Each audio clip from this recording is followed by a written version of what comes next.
Good morning, जय मसीह की। आप सबका स्वागत है आज की डीबीएफ सेंट्रल की आराधना में। हम बहुत खुश हैं कि आप हमारे साथ जुड़ सके और आइए एक साथ मिल के हम जब प्रभु की आराधना करते हैं तो आइए प्रभु को हमारे बीच आमंत्रित करें और आइए प्रार्थना करें।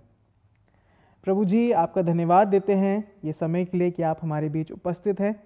धन्यवाद देते हैं प्रभु कि आपने हम सबको ये मौका दिया है जहाँ पे हम आपकी आराधना कर सकते हैं।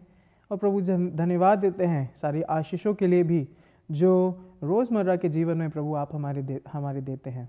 प्रभु जी, ये समय को आपके हाथ में सौंपते हैं जब हम कुछ टाइम बिताते हैं आपकी आराधना करने में, गीत गाने में।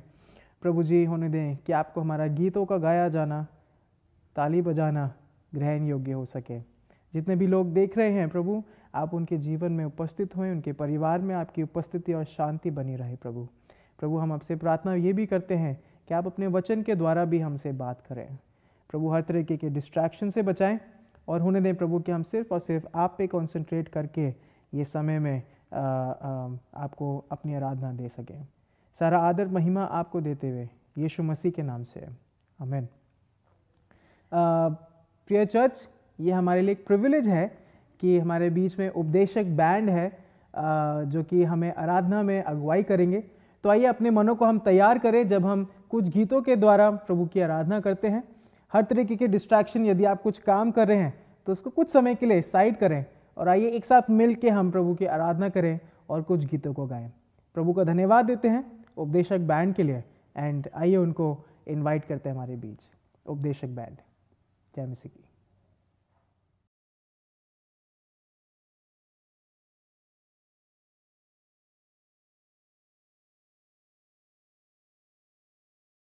सभी को जय मसीह की। हम आपका धन्यवाद देते हैं, हम आपका शुक्रिया करते हैं कि डीवीएफ सेंट्रल पास्टर मानव, पास्टर हर्षद के लिए हम धन्यवाद देते हैं कि उन्होंने हमें यहाँ पे इनवाइट किया उपदेशक को। और हम बहुत खुश हैं आप लोगों के सामने आकर और आपके साथ आराधना करने के लिए। और हम जो ये समय हमें परमेश्वर ने दिया है, हम उसके लिए आराधना करना चाहते हैं। और आप सब हम वर्चुअली देख पा रहे हैं और जैसे भी आप कहीं पे भी हैं, आप खुदावंद यीशु मसीह का उसकी आराधना को हम कर सकते हैं, हम जैसे भी हैं। आइए हम इस प्रार्थना करते हैं और इस वर्शिप को स्टार्ट कर सकते हैं। खुदावंद यीशु मसीह परमेश्वर, आपका धन्यवाद देते हैं परमेश्वर, इस सुंदर समय के लिए परमेश्वर धन्यवाद। प्रभु जी, इस समय के लिए परमेश्वर, इस उपस्थिति के लिए परमेश्वर धन्यवाद जो हमारे बीच में है। प्रभु जी, इस आराधना को आपके हाथ में सौंपते परमेश्वर, इस आराधना को आप ग्रहण योग्य करना परमेश्वर। हम कहीं पे भी हैं परमेश्वर, हम जहाँ पे भी बैठे हैं परमेश्वर, हम आपको मन और तन मन से परमेश्वर आपको आराधना देना चाहते हैं परमेश्वर। सारे बुद्धि और ज्ञान से परमेश्वर आपको आराधना देना चाहते हैं परमेश्वर। सारी आदर महिमा आपको देते हैं यीशु मसीह के नाम से, आमीन। आइए हम पहला गाना उसके लिए गा सकते हैं, खुदा से प्यार करो।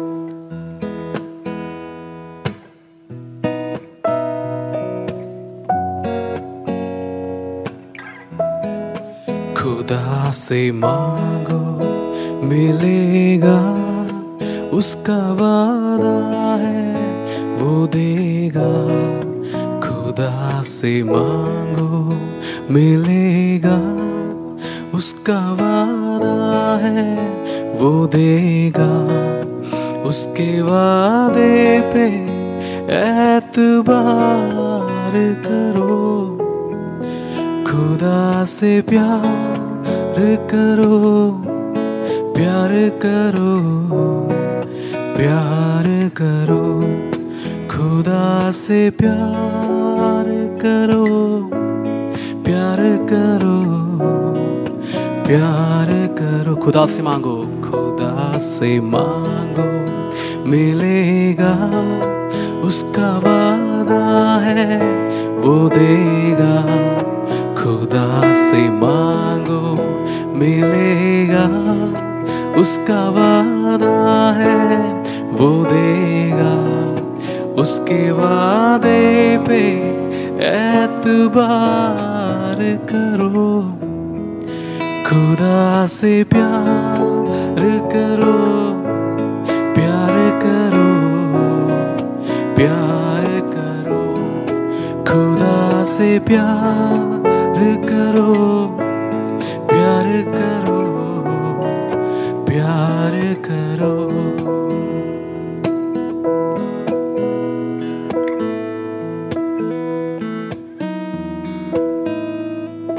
वही तो राह है, वही तो राह है, सच है, वही तो जीवन है, वही तो राह है, सच है, वही तो जीवन है। और उसने रूह जो भेजी साथ हर दम है, और उसने रूह जो भेजी साथ हर दम है। वो सदा साथ चलेगा, उसका वादा है चलेगा, उसके वादे पे एतबार करो। Come on church. खुदा से प्यार करो, प्यार करो, प्यार करो, खुदा से प्यार करो, प्यार करो, प्यार करो। उसकी पहले बादशाहत, उसकी राह चुनो, पहले उसकी बादशाहत, उसकी राह चुनो। तुमको दुनिया की हर एक चीज वो देगा सुनो, तुमको दुनिया की हर एक चीज वो देगा सुनो। वो सदा साथ चलेगा, उसका वादा है चलेगा, उसके वादे पे एतबार करो। खुदा से प्यार करो, प्यार करो, प्यार करो, खुदा से प्यार करो, प्यार करो, प्यार करो, खुदा से प्यार करो, प्यार करो, प्यार करो, यीशु से प्यार करो, प्यार करो, प्यार करो, यीशु से प्यार करो, प्यार करो, प्यार करो, यीशु से प्यार करो, प्यार करो, प्यार करो। ईमान, वो परमेश्वर बहुत ही भला है और सच में उसके काम बहुत ही जो हमारी सोच से बढ़कर है उसके काम। इस महामारी से परमेश्वर ने हमें संभाला, हमारी फैमिलीज़ को, हमारे रिलेटिव्स को, हमारे दोस्तों को परमेश्वर ने संभाल के रखा। काफ़ी लोग गुजर गए, काफ़ी लोग क्योंकि इस कोरोना से डेथ हो गई, पर परमेश्वर ने हमें संभाल के रखा, उसका धन्यवाद दे सकते हैं। मैं आप सबके सामने एक वचन पढ़ना चाहता हूँ, भजन संहिता 100।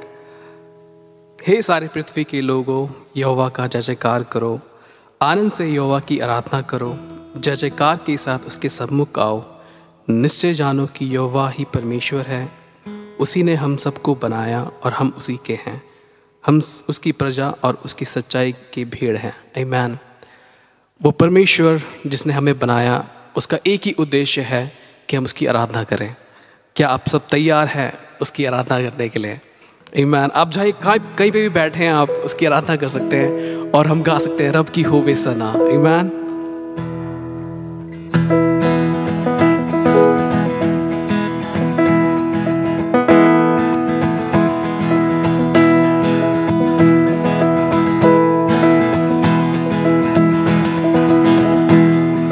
रब की होवे सना हमेशा, रब की होवे सना, हालेलुया। रब की होवे सना हमेशा, रब की होवे सना।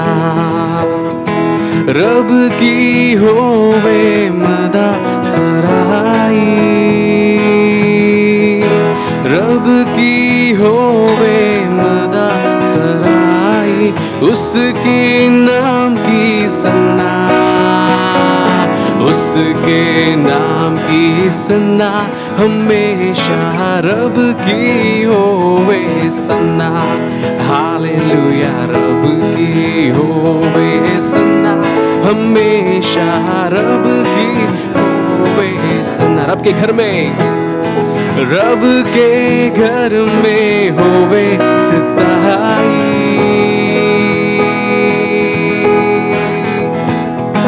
रब के घर में होवे सिताई, उसकी हमदो सना, उसकी हमदो सना हमेशा, रब की होवे सना, हालेलुया। रब की होवे सना हमेशा, रब की होवे सना।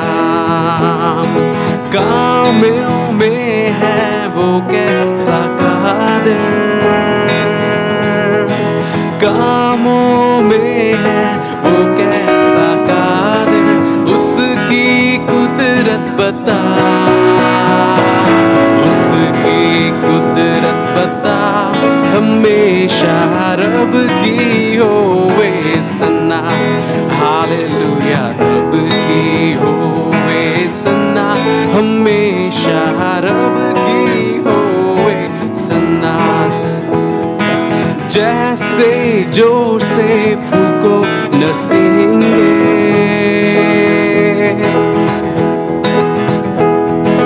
जैसे जोर से फूको नरसिंगे, बरबत बीन बजा, बरबत बीन बजा हमेशा, रब की होवे सना, हालेलुया। रब की होवे सना हमेशा, रब की होवे सना। तार तार साज पर, तार तार साज पे रागी नीचेड़ो, तार तार साजो पे रागी नीचेड़ो,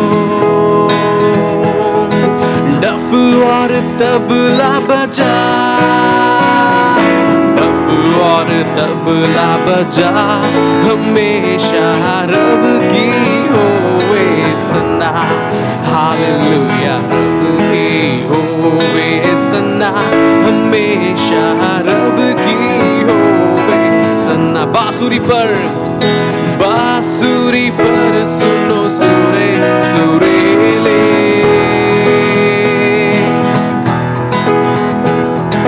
बांसुरी पर सुनो सुरे सुरेले, झन झन झांझ बजा, झन झन झांझ बजा हमेशा, रब की होवे सना, हालेलुया। रब की होवे सना हमेशा, रब की होवे सना। सब मिलकर ताली बजाए, सारे मिलकर ताले बजाओ, कम ऑन एवरीवन, हे सारे मिलकर आप कहीं पे भी है आप बजा सकते हैं फैमिली के साथ, कम ऑन। हे सारे मिलकर ताले बजाओ, वन लास्ट टाइम, सारे मिलकर ताले बजाओ, गाओ रब की सना, गाओ रब की सना हमेशा, रब की होवे सना, हालेलुया। रब की होवे सना हमेशा, रब की होवे सना, हालेलुया। रब की होवे सना हमेशा रब की, होवे सना हालेलुया रब की, होवे सना हमेशा रब की, होवे सना। आमीन। ये समय होगा कि हम अपने आंखों को बंद करें। हालेलुया। जो भी हमें देख रहे हैं, अपने मनों को परमेश्वर से कनेक्ट करें, उसे मांगे। पूरा सप्ताह परमेश्वर ने मैं संभाला, उसको धन्यवाद दे सकते हैं, उसको धन्यवाद दे। हालेलुया। कोई भी जन चुप ना रहे। हम जानते हैं सब अपने अपने घरों में हैं। शैतान चाहता है कि हम उसकी परमेश्वर की आराधना करना बंद कर दे, बट इससे परे परमेश्वर का सोच है। हमें कोई भी नहीं रोक सकता उसकी आराधना करने से, क्योंकि वो जीवता परमेश्वर है। हम उसकी आराधना कर सकते हैं।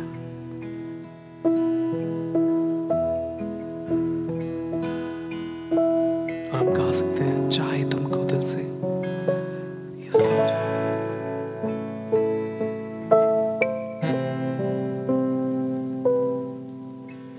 चाहे तुमको दिल से गाएगी मिलके तेरे नाम, यीशु नाम की जय। चाहे तुमको दिल से गाएगी मिलके तेरे नाम, यीशु नाम की जय। जिस नाम में है जिंदगी, वो नाम है यीशु मसीह। जिस नाम में है बंदगी, वो नाम है यीशु मसीह। यीशु नाम, यीशु नाम, यीशु नाम, यीशु नाम, यीशु नाम, यीशु नाम की जय। Yes, Lord. यीशु नाम, यीशु नाम, यीशु नाम, यीशु नाम, यीशु नाम, यीशु नाम की जय।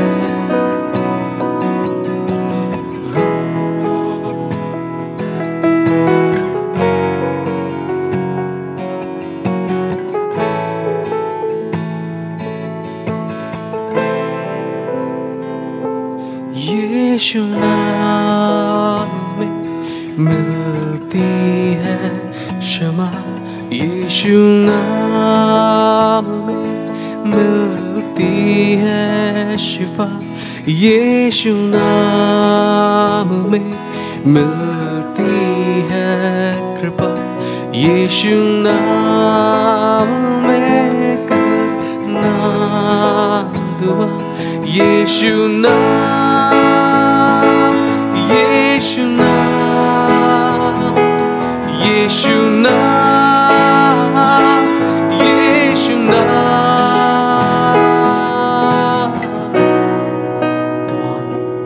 यीशु नाम, यीशु नाम, यीशु नाम, यीशु नाम, यीशु नाम, यीशु नाम की जय। यीशु नाम, यीशु नाम, यीशु नाम, यीशु नाम, यीशु नाम, यीशु नाम, यीशु नाम, यीशु नाम, यीशु नाम, यीशु नाम, यीशु नाम, यीशु नाम, यीशु नाम की जय। Come on, church. यीशु नाम, यीशु नाम, यीशु नाम, यीशु नाम, यीशु नाम, यीशु नाम की जय। यीशु नाम, यीशु नाम, यीशु नाम, यीशु नाम, यीशु नाम, यीशु नाम की जय। यीशु नाम, यीशु नाम, यीशु नाम, यीशु नाम, यीशु नाम, यीशु नाम की जय।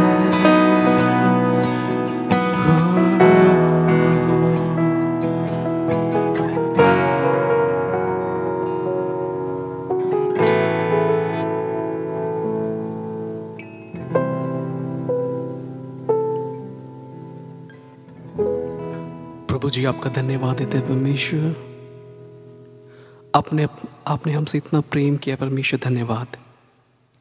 हमारी योग्यता से बढ़कर परमेश्वर आपने हमसे प्रेम किया है प्रभु, हम आपका धन्यवाद देते हैं परमेश्वर, हम आपकी आराधना करते हैं परमेश्वर।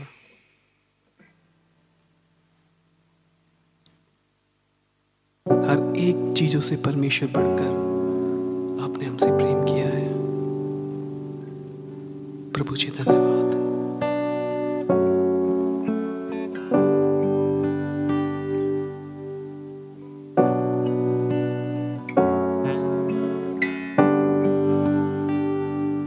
योग्यता से बढ़ के दिया है अपनी दया से तूने मुझे, योग्यता से बढ़ के दिया है अपनी दया से तूने मुझे, मांगने से ज्यादा मिला मुझे, आभारी हूँ मैं प्रभु में, मांगने से ज्यादा मिला मुझे, आभारी हूँ मैं प्रभु में। धन्यवाद, धन्यवाद के साथ स्तुति गाऊंगा, है यीशु मेरे खुदा, उपकार तेरे हैं बेशुमार, कोटि कोटि स्तुति, धन्यवाद, धन्यवाद के साथ स्तुति गाऊंगा, है यीशु मेरे खुदा, उपकार तेरे हैं बेशुमार, कोटि कोटि स्तुति, धन्यवाद। तू है सच्चा जिंदा खुदा, है तुझ पर ही भरोसा मेरा, तू है सच्चा जिंदा खुदा, है तुझ पर ही भरोसा मेरा, सेवा पूरी करके पाऊं इनाम प्रभु है साधो वरदान, सेवा पूरी करके पाऊं इनाम प्रभु है साधो वरदान। धन्यवाद के साथ, धन्यवाद के साथ स्तुति गाऊंगा, है यीशु मेरे खुदा, उपकार तेरे हैं बेशुमार, कोटि कोटि स्तुति, धन्यवाद, कोटि कोटि स्तुति, धन्यवाद, कोटि कोटि स्तुति, धन्यवाद। कोटि कोटि स्तुति धन्यवाद।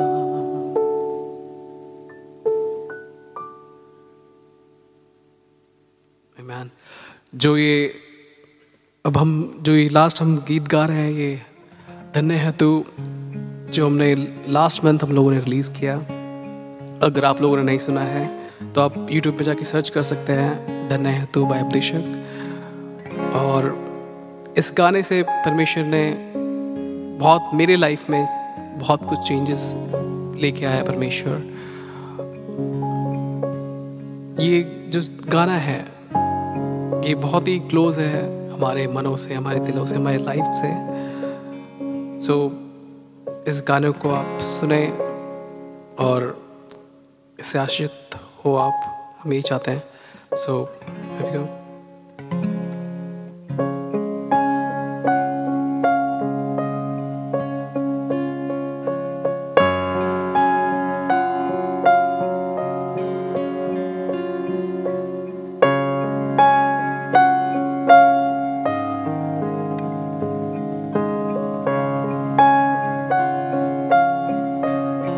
तेरी हो जय जयकार,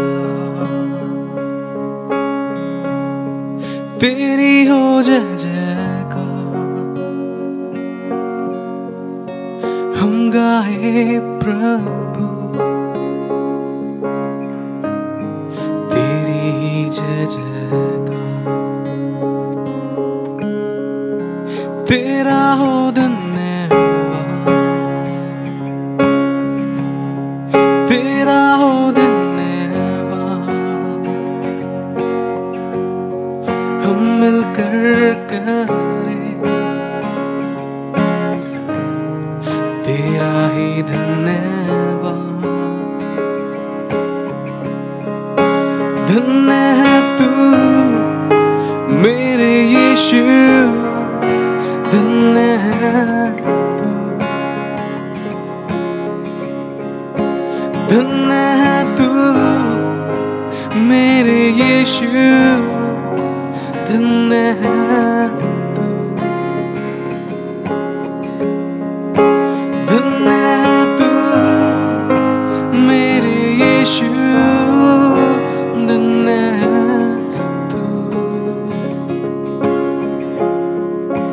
धन्य है तू मेरे यीशु, धन्य है तू।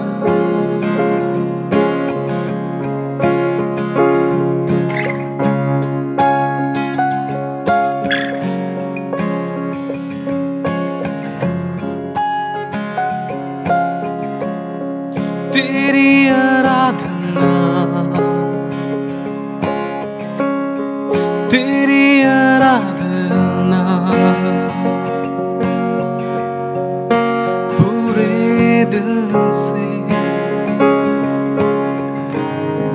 करे आराधना। तेरी हो महिमा, तेरी हो महिमा, तेरी हो महिमा, मेरे इस जीवन से तेरी हो महिमा। धन्य है तू मेरे यीशु, धन्य है तू, धन्य है तू मेरे यीशु, धन्य है तू।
सभी को जय मसीह की। आज का बाइबल पाठ नीति वचन अध्याय 6 पद 6 से 11।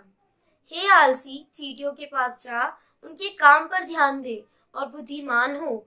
उनके ना तो कोई न्याय होता है, ना प्रधान और ना प्रभुता करने वाला, तो भी वे अपना आहार धूप काल में संचय करती है और कटनी के समय अपनी भोजन वस्तु बटोरती है। हे आलसी, तू कब तक सोता रहेगा? तेरी नींद कब टूटेगी? कुछ और सो लेना, थोड़ी सी नींद और एक झपकी, थोड़ा और छाती पर हाथ रखे लेटे रहना। तब तेरा कंगालपन राह की लुटेरी के समान और तेरी घटी हथियार बंद के समान आ पड़ेगी। आमीन।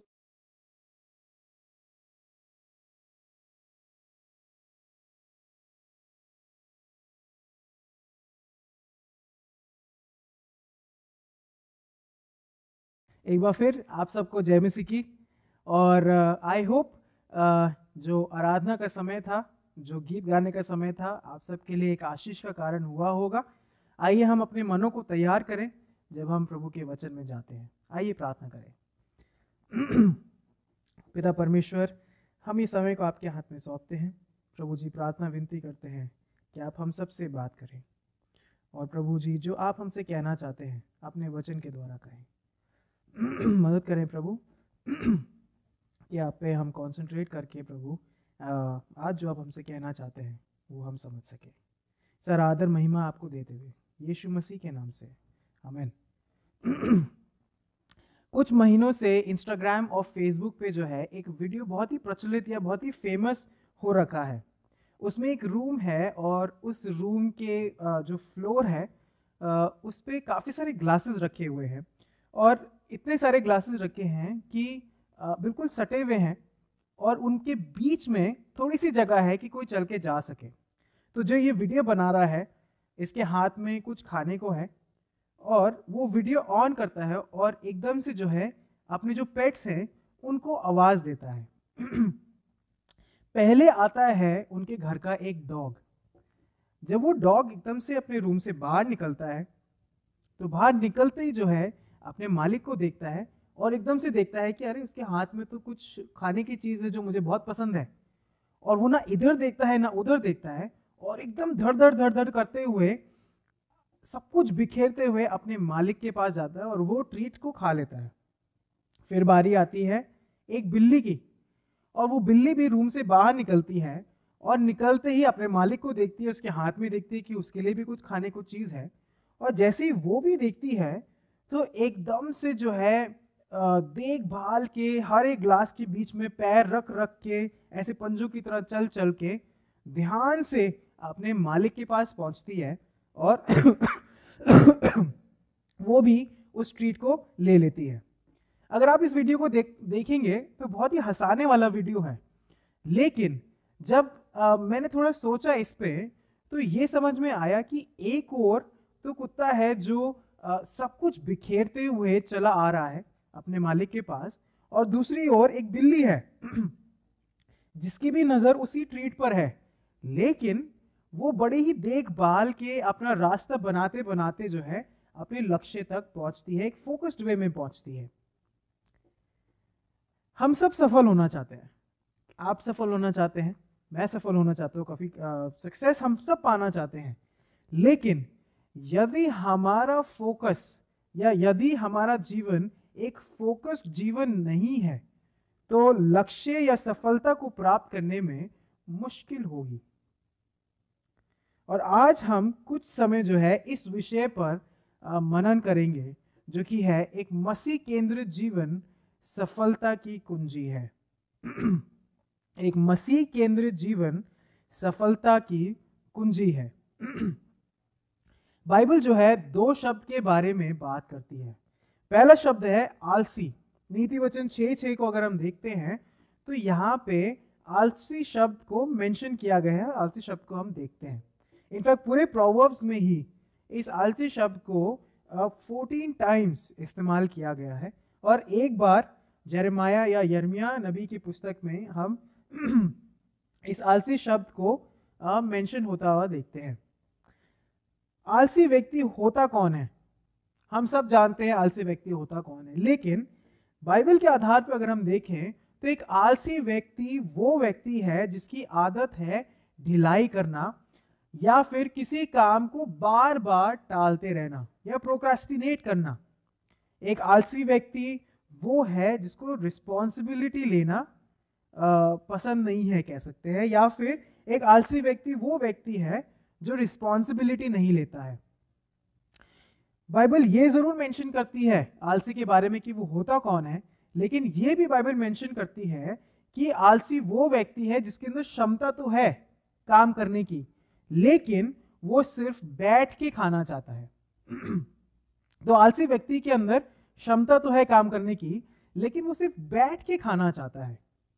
जो दूसरा शब्द हम बाइबल में देखते हैं वो है एक कामकाजी व्यक्ति। अब बाइबल जो है ये कामकाजी या मेहनती व्यक्ति के बारे में कई जगहों पे बात करती है। टोटल अगर आप देखें तो 18 बार पूरी बाइबल के अंदर इस व्यक्ति के बारे में मेंशन्ड है या ऑकरेंस है इसके बारे में। अब मेहनती वे लोग होते हैं जो कि किसी काम में अपना 100% दे दें, या फिर अगर कह सकते हैं कि यदि किसी जो मेहनती व्यक्ति है उसको कुछ टास्क दिया है करने के लिए, तो जब तक वो उस टास्क में अपना 100% ना डाल दे वो काम करता ही रहता है। और बाइबल जो है कई जगहों पे परिश्रमी या परिश्रमी व्यक्ति या परिश्रम शब्द का इस्तेमाल करती है, और ये शब्द हमेशा पॉजिटिवली इस्तेमाल हुआ है। तो ये दो शब्द जो हैं इसके बारे में हम देखते हैं बाइबल के अंदर। आइए हम आज का खंड खोलते हैं जो कि है नीति वचन 6 उसका 6 से 11वीं आयत। अब ये जो खंड है जो 6 से 11 आयतें हैं, इनफैक्ट अगर पूरा 6th चैप्टर को देखें तो ये एक कॉन्वर्सेशन है एक पिता और पुत्र के बीच में। और 6 से 11 आयतों में हम देखते हैं कि ये जो पिता है वो कॉन्वर्सेशन आलसी या जो लोग लेजी होते हैं उनकी ओर लेके आता है, और वो चींटियों का जो है एक एग्जाम्पल लेके सामने आता है और अपने बेटे को कहता है कि चींटियां जो है इनको अगर देखें तो हमारे जीवन में एक बहुत ही बड़ा एग्जाम्पल हमें इनको देखने से मिलता है। अब परमेश्वर हमारा पिता है, आई एम श्योर आप भी अग्री करते हैं, और क्योंकि परमेश्वर हमारा पिता है तो आप इस खंड को ऐसे ले सकते हैं कि परमेश्वर जो हम सब का पिता है हम सबसे बात कर रहा है। ये पिता और पुत्र की कॉन्वर्सेशन है, परमेश्वर हमारा पिता है, परमेश्वर आपका पिता है, और इस खंड को हम अब ऐसे लेंगे कि एक पिता और पुत्र का कॉन्वर्सेशन हो रहा है, जैसे कि परमेश्वर आपसे और मुझसे बात कर रहा है। आइए थोड़ा सा और फोकस करते हैं और 6 से 8 आयत में हम इस वक्त जाएंगे। 6 से 8 आयत इस प्रकार कहता है, हे आलसी चींटियों के पास जा, उनके काम पर ध्यान दे और बुद्धिमान हो।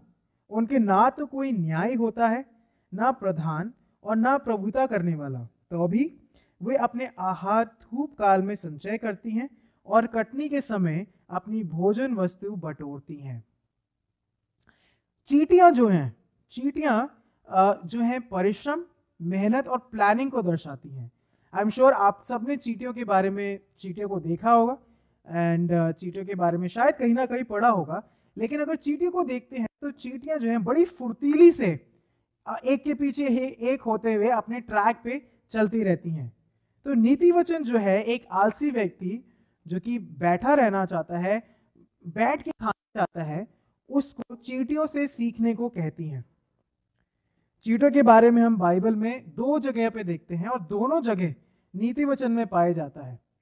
लेकिन सिर्फ बाइबल के ही लेखकों ने नहीं लिखा है चींटियों के बारे में, लेकिन चींटियों के बारे में जो और बाइबल से बाहर के लेखक हैं उन्होंने भी चींटियों को एक उदाहरण स्वरूप काफी जगहों पे लिया है। और वो लोग ये भी कहते हैं कि चींटियां जो हैं सिर्फ परिश्रम, मेहनत और प्लानिंग को नहीं दर्शाती हैं, चींटियां जो हैं बहुत ही फोरसाइटेड भी होती हैं, यानी दूरदर्शी भी होती हैं। दूरदर्शी का मतलब ये है कि मैं आगे की सोच के अपना आज, अपना प्रेजेंट जीऊंगा, और चींटियां जो है इस चीज को भी दर्शाती हैं। लेकिन यहाँ पे अगर 6ठी आयत को अगर आप देखें तो 6ठी आयत इस प्रकार कहती है कि हे आलसी चींटियों के पास जा। कहता है आलसी चींटियों के पास जा, और अगर इंग्लिश में देखें तो इट सेज कंसिडर और ऑब्जर्व। दैट मीन्स नीति वचन का लिखने वाला आपको और मुझे ये कह रहा है कि ध्यान से चींटियों को देखो और अपने आप से कंपेयर करो कि क्या मैं चींटियों की तरह परिश्रमी हूं कि नहीं, क्या मैं मेहनत करता हूं कि नहीं, और क्या मैं दूरदर्शी हूं कि नहीं।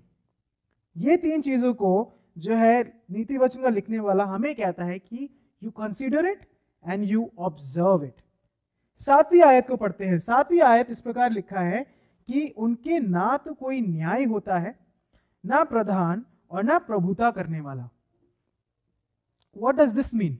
इसका क्या मतलब है?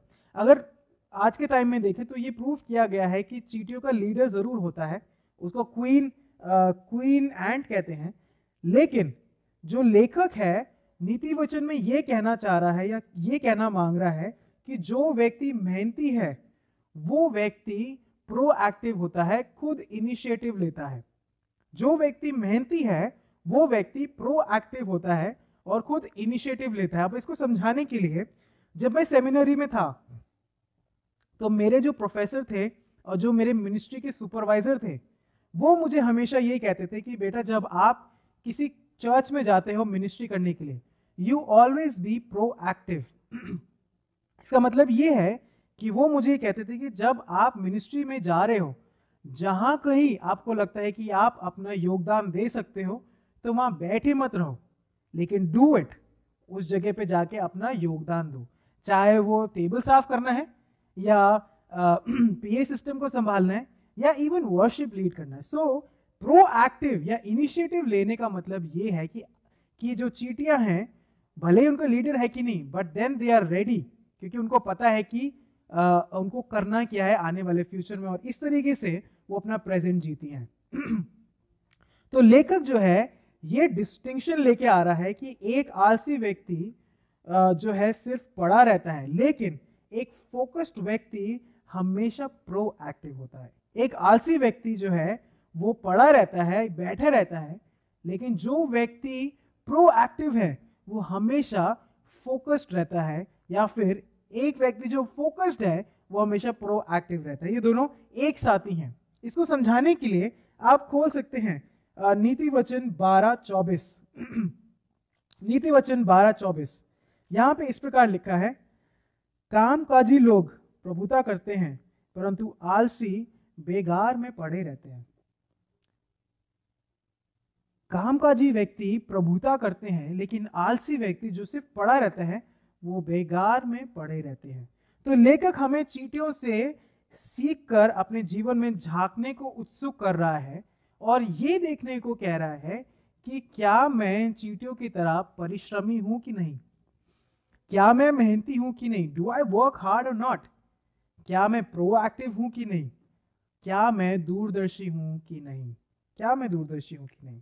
आगे चलते हैं और आगे वचन में हम देखते हैं कि लेखक जो है हमें एक आलसी व्यक्ति के बारे में बता रहा है कि एक आलसी व्यक्ति होता कैसा है। 9 से 11 आयतें पढ़ते हैं। यहाँ पे इस प्रकार लिखा है, हे आलसी तू कब तक सोता रहेगा, तेरी नींद कब टूटेगी, कुछ और सो लेना, थोड़ी सी नींद, एक और झपकी, थोड़ा और छाती पर हाथ रखे लेटे रहना, तब तेरा कंगालपन राह के लुटेरे के समान और तेरी घटी हथियार बंद के समान आ पड़ेगी, आ पड़ेगी। मुझे नहीं पता कि कितने अभी जो पेरेंट्स हैं अपने बच्चों को कह रहे हैं कि देखो तुम भी ऐसे कहते हो कि नहीं, मुझे भी थोड़ी देर सोना है, ये करना है, वो करना है।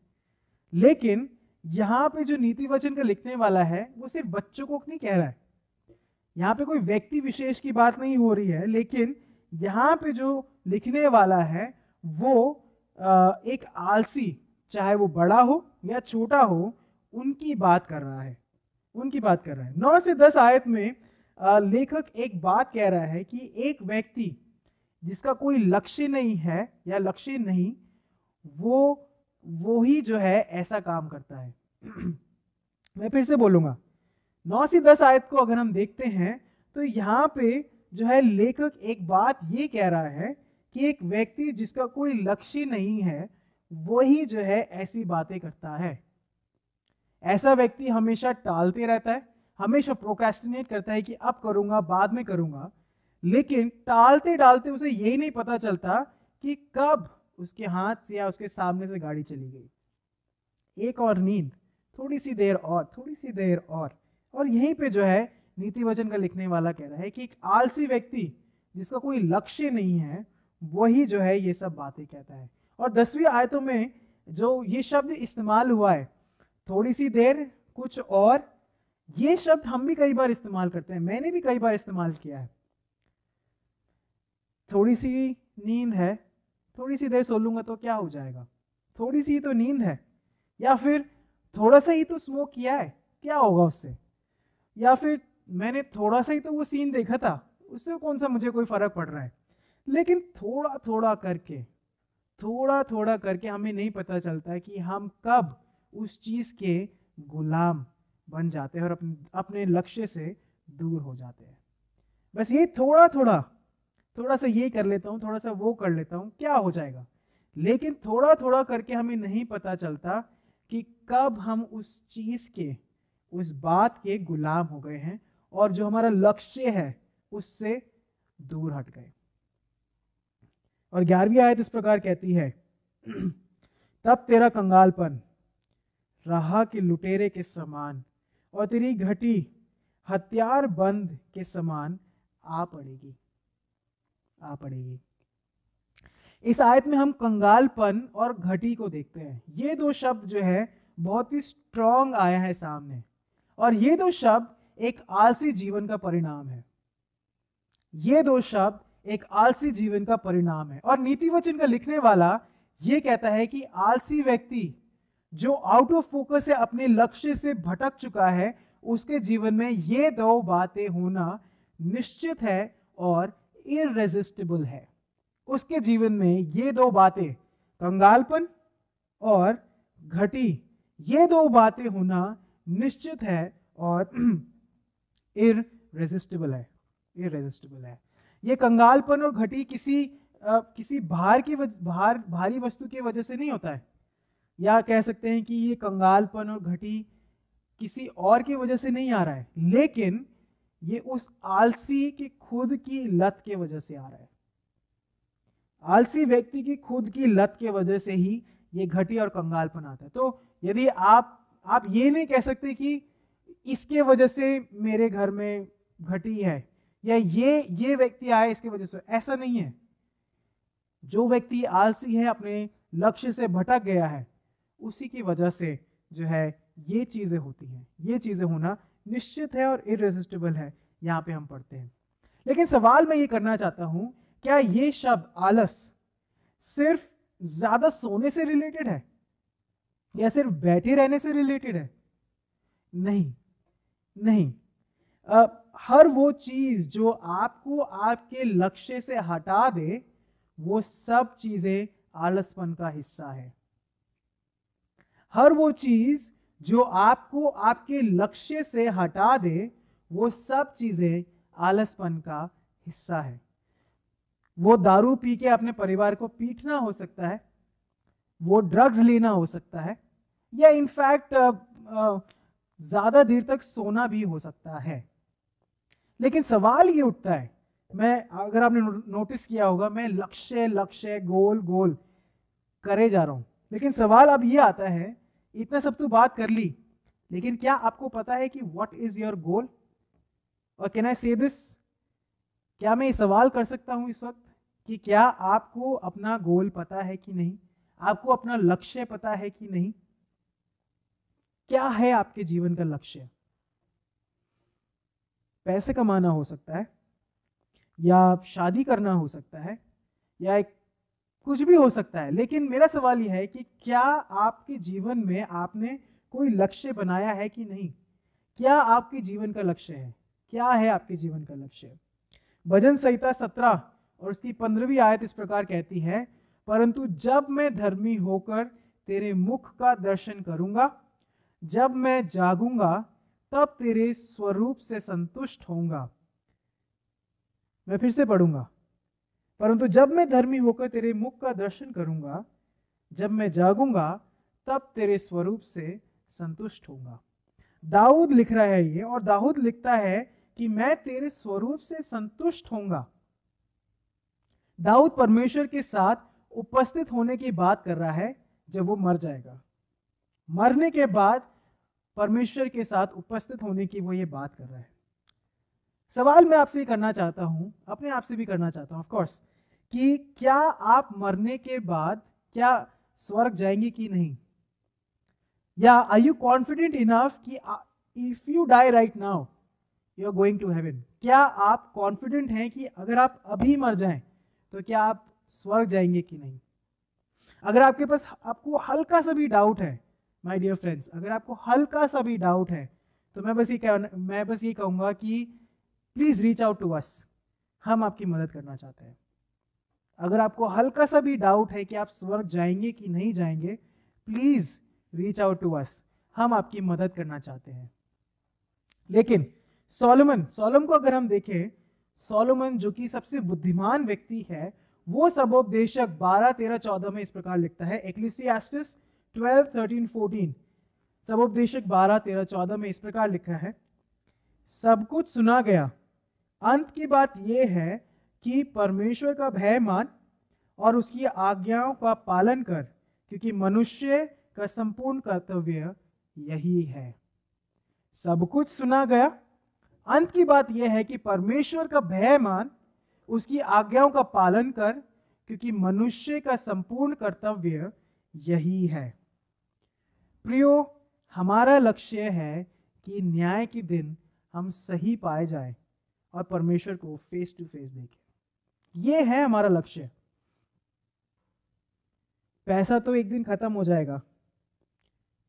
हमारा लक्ष्य यह है कि हम एक दिन परमेश्वर को फेस टू फेस देखें और सही गिने जाए न्याय के दिन, क्योंकि न्याय का दिन होना निश्चित है। पैसा तो एक दिन खत्म हो जाएगा। क्या है आपका फोकस? क्या है आपका फोकस? ऐसा लक्ष्य बनाइए प्रियजनों, ऐसा लक्ष्य बनाइए जो हमेशा रहे, और वो है परमेश्वर के साथ स्वर्ग में अनंत जीवन। ऐसा लक्ष्य बनाइए जो कि हमेशा रहे, स्थिर रहे, खत्म ना हो, और वो लक्ष्य है परमेश्वर के साथ स्वर्ग में अनंत जीवन। अब बात आती है कि जब मुझे पता है कि मेरा लक्ष्य क्या है, तो मैं अभी क्या करना शुरू करूं कि वो लक्ष्य प्राप्त हो। देखिए, मैंने कहा था कि जो चींटियां हैं वो हमेशा दूरदर्शी होती हैं। उन्हें पता है कि उनका लक्ष्य है कि जब सर्दियां आए तो उनके पास खाने को इनफ हो। हमारा लक्ष्य है कि हम न्याय के दिन पर सही गिने जाएं और परमेश्वर के साथ स्वर्ग में उपस्थित हों अनंत जीवन के लिए। तो अब सवाल ये उठता है कि how do I make my path? मैं अभी क्या करूं जो कि मैं वो लक्ष्य को प्राप्त कर सकूं? देखिए, it is very important to be focused to attain your goals. आपको फोकस होना बहुत जरूरी है अगर आप अपने लक्ष्य को प्राप्त करना चाहते हैं कि नहीं। मान लीजिए, अगर आप चाहते हैं कि आप अपने बोर्ड एग्जाम में टॉप करें, तो आपको साल की शुरुआत से ही पढ़ना जरूरी है। ऐसे नहीं कि एक रात पहले पढ़ लेंगे और अच्छे नंबर आ जाएंगे। मैं आज जिसको अपना केंद्र बनाऊंगा वो निर्धारित करेगा कि मैं अपने लक्ष्य को पाऊंगा कि नहीं। मैं फिर से बोलूंगा, मैं आज जिसको अपना केंद्र बनाऊंगा, मैं आज जिसको अपना फोकस बनाऊंगा, वो निर्धारित करेगा कि मैं अपने लक्ष्य को पाऊंगा या नहीं। एक शिप है जिसको 2 महीने का सफर करके पृथ्वी की दूसरी तरफ जाना है, तो उस शिप का जो कैप्टन है वो इस समय या आज जो है वो रूट बनाएगा और उस रूट को फोकस में रख के ही अपना जर्नी शुरू करेगा। ऐसा नहीं होगा कि पहले वो निकल जाएगा और उसके बाद रूट बनाना शुरू करेगा। सो फोकस करना या फोकस जो कॉन्सेप्ट है वो बहुत जरूरी है। अगर आप लक्ष्य को पाना चाहते हैं तो आज आपको अपने जीवन को एक ऐसी चीज पे केंद्रित करना पड़ेगा जो कि आपकी मदद करे अपने लक्ष्य को प्राप्त करने में। अगर आप सफल होना चाहते हैं, if you want to be successful, अगर आप सक्सेसफुल होना चाहते हैं तो आज आपको अपने जीवन को ऐसी चीज पे केंद्रित करना पड़ेगा जो कि आपकी मदद करे आपके लक्ष्य को प्राप्त करने में। लेकिन एक डिस्क्लेमर है यहाँ पे, एक डिस्क्लेमर है, सिर्फ फोकस करना ही काफी नहीं है प्रियजनों। ये डिस्क्लेमर है, सही चीज पे फोकस करना भी बहुत जरूरी है। सिर्फ फोकस करना ही काफी नहीं है, सही चीज पे फोकस करना भी जरूरी है। मैं चाहता हूं ये करना, लेकिन अगर मैं किसी और चीज पे फोकस कर रहा हूं वो मेरी कभी मदद नहीं करेगा कि मैं इस गोल को प्राप्त कर सकूं। सही चीज पे फोकस करना बहुत जरूरी है। It can either make your life और it can either break your life. या तो ये आपके जीवन को संवार सकता है या आपके जीवन को बर्बाद कर सकता है। कुछ लोग जो हैं पैसे पे फोकस करते हैं, वो सोचते हैं कि जो पैसा है मुझे पीस लेके आएगा, मेरे अंदर शांति लेके आएगा, मुझे सक्सेसफुल बना देगा।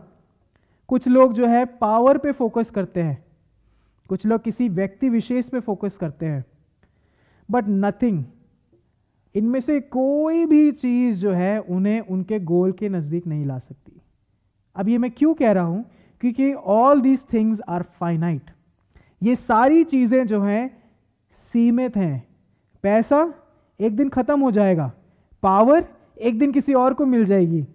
जो लोग जिस पे आप निर्भर करते हो, जिस पे डिपेंडेंट रहते हो, वो आपको छोड़ के चले जाएंगे, आपके विरोधी हो जाएंगे। आपको किसी ऐसी की जरूरत है जो कि इन सब सीमित चीजों से परे हटकर असीमित हो। आपको किसी ऐसे व्यक्ति की जरूरत है जो कि इन सब चीजों से परे हटकर असीमित हो, और वो है यीशु मसीह। वो है यीशु मसीह। प्रकाशित वाक्य 1:8 इस प्रकार कहता है कि प्रभु परमेश्वर जो है, जो था और जो आने वाला है, जो सर्वशक्तिमान है, ये कहता है मैं ही अल्फा हूं, मैं ही ओमेगा हूं। परमेश्वर जो है, इज इन द प्रेजेंट, जो था, he was in the past, and जो आने वाला है, he is there, he is coming. जो सर्वशक्तिमान है ये कहता है मैं ही अल्फा हूं, मैं ही ओमेगा हूं, मैं ही शुरुआत हूं, मैं ही अंत हूं, मेरी कोई सीमा नहीं है, मैं असीमित हूं। अगर आप मेहनती हैं, आपके जीवन का केंद्र यीशु मसीह है और आपको अपना लक्ष्य पता है, तो आप जरूर सफल होंगे। अगर आप मेहनती हैं, आपको आपके जीवन का केंद्र यीशु मसीह है और आपको अपना लक्ष्य पता है, तो आप जरूर सफल होंगे। एक मसीह केंद्रित जीवन ही लक्ष्य और सफलता को प्राप्त करने की कुंजी है।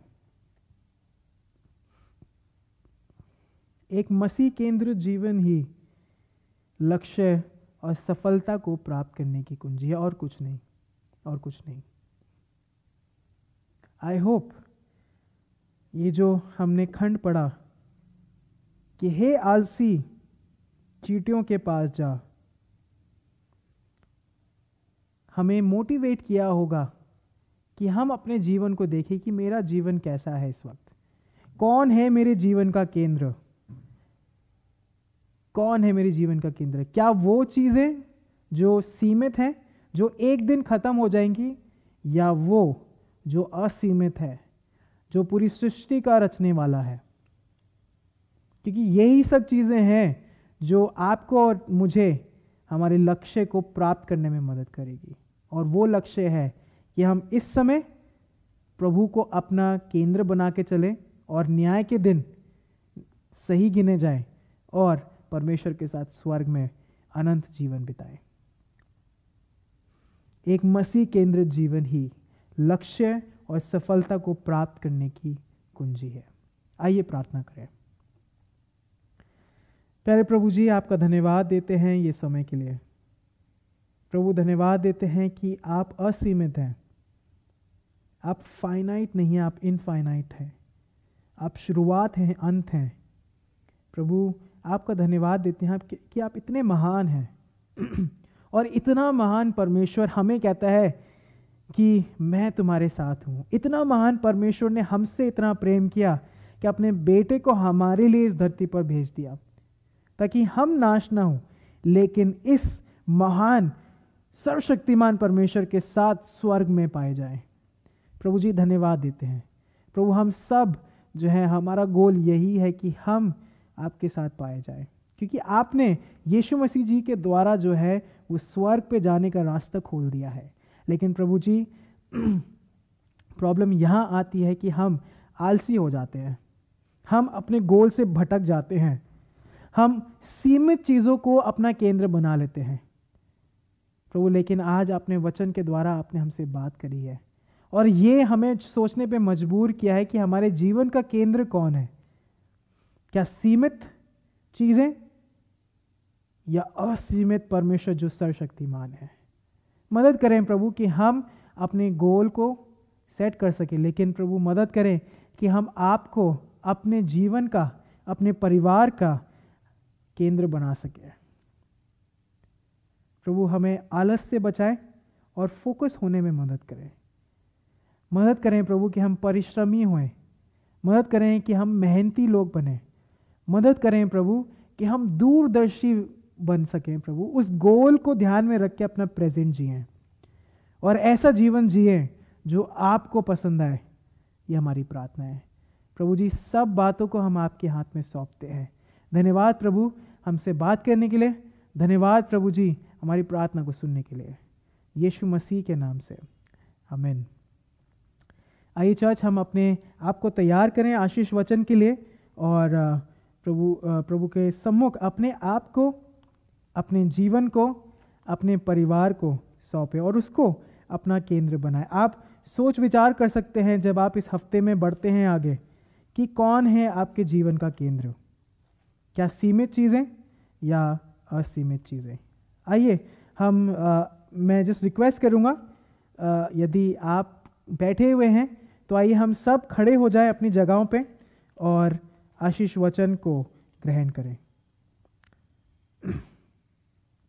अब प्रभु यीशु मसीह का अनुग्रह और परमेश्वर पिता का प्रेम और पवित्र आत्मा की संगति और सहभागिता हम सब के साथ अब से लेकर हमेशा तक होती रहे। आमीन आमीन। आप सबका हफ्ता शुभ हो। आइए हम अपने जीवनों में प्रभु को केंद्र बना के आगे बढ़ें और सफलता पाएं। जय मसीह की।